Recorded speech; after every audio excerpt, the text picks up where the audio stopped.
Friends, it is terrific to be with you this morning because the text that you just heard Mike read is one of my favorites.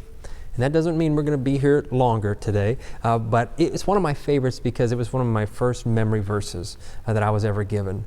Mrs. Varian gave me this text when I was 6 or 7 years old to stand up in front of the church and to say Matthew 22, verse 36 and 37, to love the Lord your God with all your heart, soul, and mind, and your neighbor as yourself. See? Still got it, Mrs. Varian. Doing well. And I didn't even look. But I wonder what this text has to say to us today. And then when I look back at it again, it raises a whole bunch more questions. And at the verses that come after that, Jesus says something about how those two commandments, on them hang all the law and the prophets. What does that mean? Where does this verse sit in context? And why would Jesus even say this? And why was that even a question the Sadducees asked? It's a pretty common known thing, even within Judaism of that day. Those are pretty two common known commandments that everybody would have known. Of course they would have asked that. Why would they ask that? And why would they think that would trip Jesus up? But Jesus is in the middle about being asked a lot of questions, and to look at this verse in context, that is to say, to take it within the larger tapestry of text that surround it. Jesus is entering the temple. He had just come into Jerusalem to praise and singing and hosannas, and he's cleansed the temple, and he's sitting there and he says he's teaching, and then this alliance of chief priests and elders and scribes and Pharisees and Sadducees show up as if in a board meeting, ready to question and grill Jesus about a great many things. And already this builds a lot of anxiety in me because I'm a terrible test taker, and I commonly have this bad dream that I wake up and that I have school the next day and that there's a test that I did not study for. And I partially think I have these dreams because I often did not study for very many tests that I had. But still makes me feel anxious to this day. I remember once in seminary school I took Greek. Don't ask me why. I took Greek. And I spent all week, and I said, you know what, I'm going to nail this test this week. And I actually studied.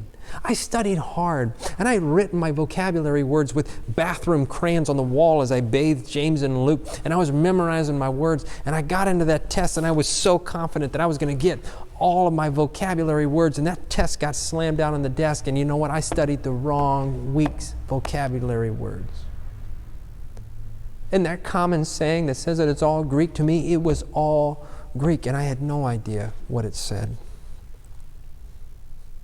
Matthew sets the stage for Jesus' final exam.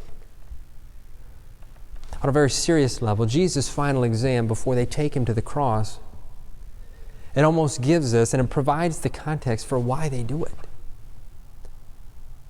And so when we look at this verse within the larger context of everything going on, it begs the question, what about love the Lord your God with all your heart, soul, and mind would make you so angry? As if to take the man and crucify him. Maybe it was that and a few other things.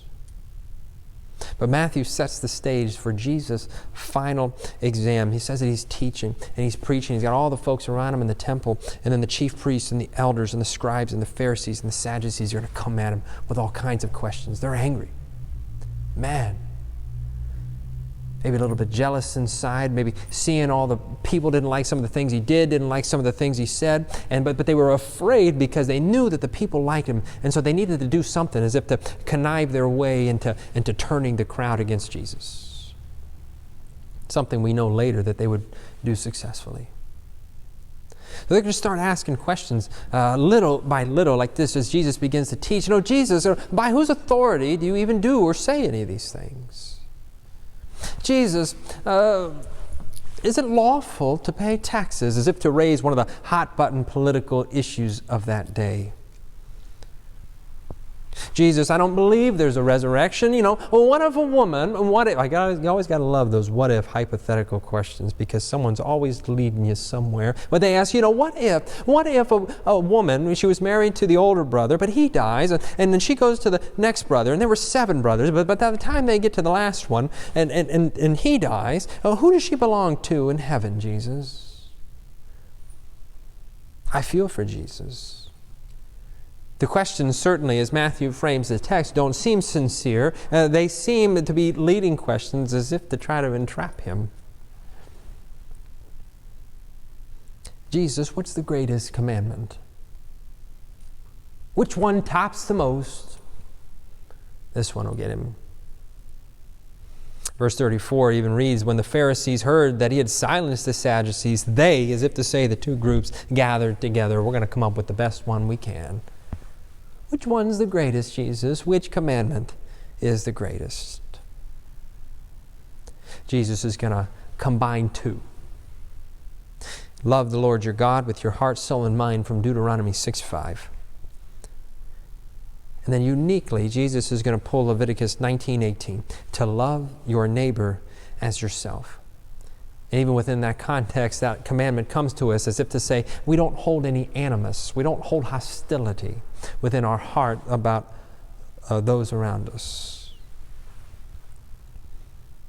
And then Jesus is going to say something else. He's going to say that all the law and the prophets, all the law and the prophets hang on these two.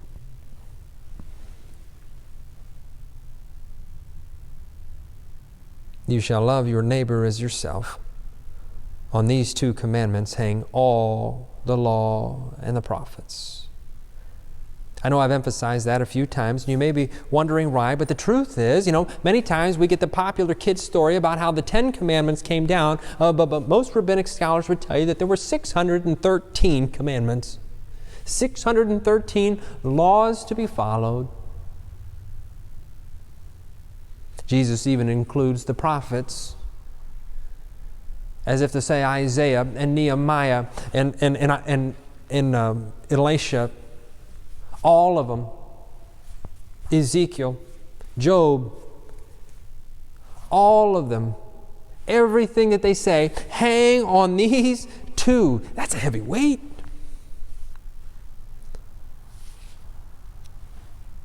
And there are some funny YouTube videos out there about people who've tried to follow all 613. And friends, we all know it's virtually impossible. It is impossible to follow them.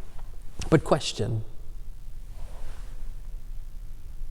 is it as easy to follow 613 commandments as written as it is to love the Lord your God with all your heart, soul, and mind, as your neighbor as yourself? Often I think we can trivialize these verses as if to not really take in the full gravity of what it is that Jesus is saying. That generations and decades and centuries of laws and what God has done to deliver the Hebrew people to this point, all the people that He sent and all the teachings that we've had to encompass God's people and to make them a light for all nations, as if to say all of that hangs upon these two commandments to love God and love neighbors. Do we feel the gravity of that? As if to say, oftentimes when we trivialize the verse to love or take too light of it, we kind of have a lawless love. A love that is to say without a tangible ethic. Without love in action, as Dr. Martin Luther King seemed to say. And despite all of these questions, it seems that when Jesus responds to this question about which one is the greatest, He does something unique in combining Deuteronomy 6:5 to love God and combining Leviticus 19:18 to love our neighbors. See, Jesus, when He does this was unique to that day. Jesus, I believe, is imagining a world where the letter of the law, the weight of all of that law, and the heart of the law give way to love. And that all of it was to be interpreted through the sign and being an ethic of love. See, He knows, unfortunately, probably even at this point, the cost of getting this question right. Let me say that again. Jesus, in giving this answer, knows the cost of getting this question right. This is Jesus' final exam. Jesus, at this point in His ministry, is walking that long, often lonely, hard road of love right to Calvary. Because even despite of the question that the Pharisees are going to ask Jesus about which one is the greatest, Jesus is going to come back at them, as He often did, with another question. Jesus asks them this question in verse 41, what do you think of the Messiah? My memory verse as a child only stopped at the first two. And I can do that. We can all do that. And sometimes we need those verses and those things in the Bible to fill our hearts and souls and just get us to the next moment. Praise God. But this one, sometimes when we do that, we take these verses out of context, like pulling a string out of a sweater, like a loose thread that we pull. And when we keep tugging, that sweater just begins to pull as if we've taken something that was supposed to be there. Jesus gives his response about what the greatest commandment is. He's going to follow it up with, who's going to save you? Because in his previous discourse, as he's talking to the Pharisees about all the commands and the weight of the law that he was levying upon the people, and that they never even lifted a finger to do themselves. Friends, leadership 101 in the Army, don't ever ask your soldiers to do what you would not do yourself. Jesus knows that his words about what the greatest commandment was going to be was not going to be enough, that he was going to have to show them. That Jesus Christ was going to have to show him truly what love was, despite what it was going to cost him. Despite the times that they would end up spitting in his face, despite the time that they were going to actually succeed in getting the crowd to turn against him. And then even when Jesus, as he's standing in front of the temple in Jerusalem, he cries, "Oh Jerusalem, how I've longed to gather you, like a mother hen gathers her chicks." Then he goes to the cross alone. Jesus knows that the tangible ethic that comes from the law of love requires feet and boots on the ground to actually live it out. He knows the cost of getting this question right. We often don't. It often gets dismissed as a trivial kindness. That's not to say that kindness doesn't have its role in humankind. It doesn't have and is not needed in today's time. But I often wonder if instead of random acts of kindness, that we were all about intentional, lifelong, life-lived acts of kindness and love. And Jesus had to show them that. Because despite knowing the cost, he knows the beautiful future that love affords.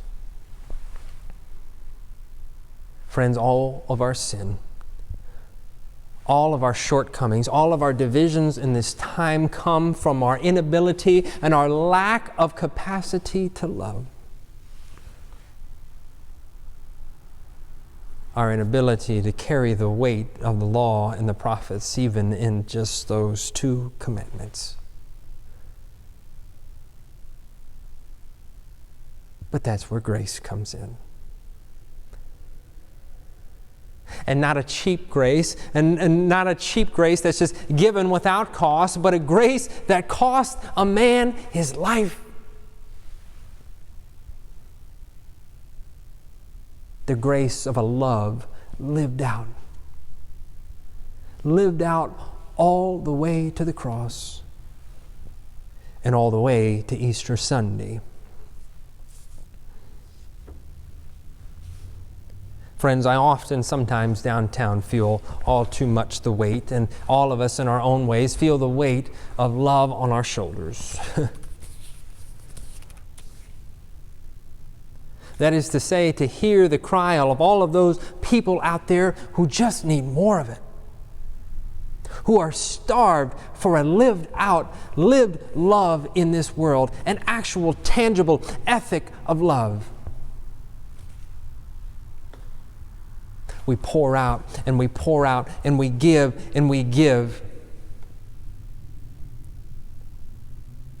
Sometimes without being poured into. But there goes Jesus. To love the Lord your God with all your heart, soul, and mind, and your neighbor as yourself. There's something about Jesus Christ pouring into us that allows us to do and live those tangible acts of love, as Martin Luther would say, and not to simply ask what good works and that there are to be done, but in the faith of Jesus Christ has already gone ahead of me and done them.